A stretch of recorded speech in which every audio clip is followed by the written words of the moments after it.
In the piece that you just heard, you heard a piano piece entitled Rêverie by Claude Debussy.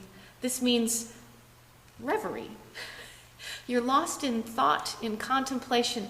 You're not thinking about your to-do list. You're not worried about whether there's enough gas in the car or what you're going to have for lunch or when's this video going to be over and how many quizzes do I have to take.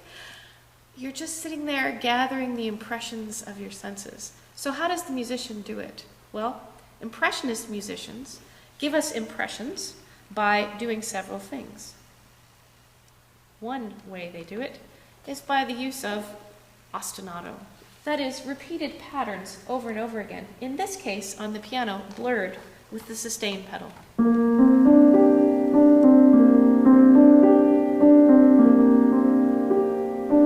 This is like a background, rippling, against the real melody.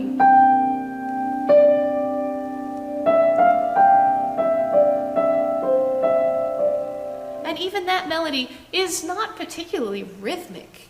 It's got rhythm, but it doesn't have a driving force to it. It's dreamy. It's impressionist. What's really going on?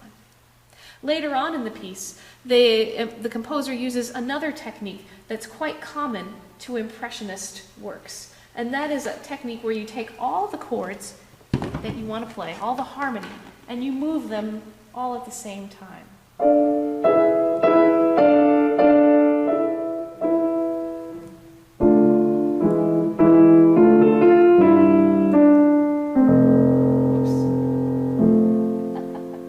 Why somebody else played it other than me. So we call that planing in music. It means you just slide harmonic chords along one after another, and what a strange impression that creates. I'm using these words a little more loosely for this course than I would if we were doing a music course specifically. So all musicians out there, you understand that these terms are being used a little bit more casually than you would if you were in my theory class. How does that compare with an impression of a cat?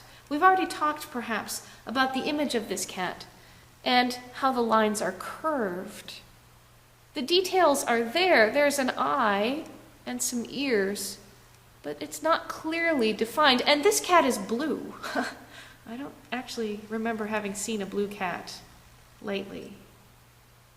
It's the impression of a cat. It's the impression of a mood. It's not a cat that's necessarily right there that he's sculpting. It might be a cat that he remembers having seen. Yes, yesterday I remember seeing my cat sleeping like this out by the pond. Maybe. So we have two works within the same time period using different means to convey the impressions of the senses. The impressions of the ear by ostinato, by planing, and by particular melodic choices.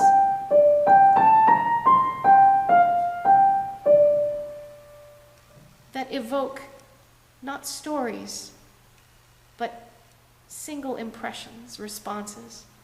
And visual artists who evoke their own visual impressions and responses by a very casual use of line, shape, color, and form.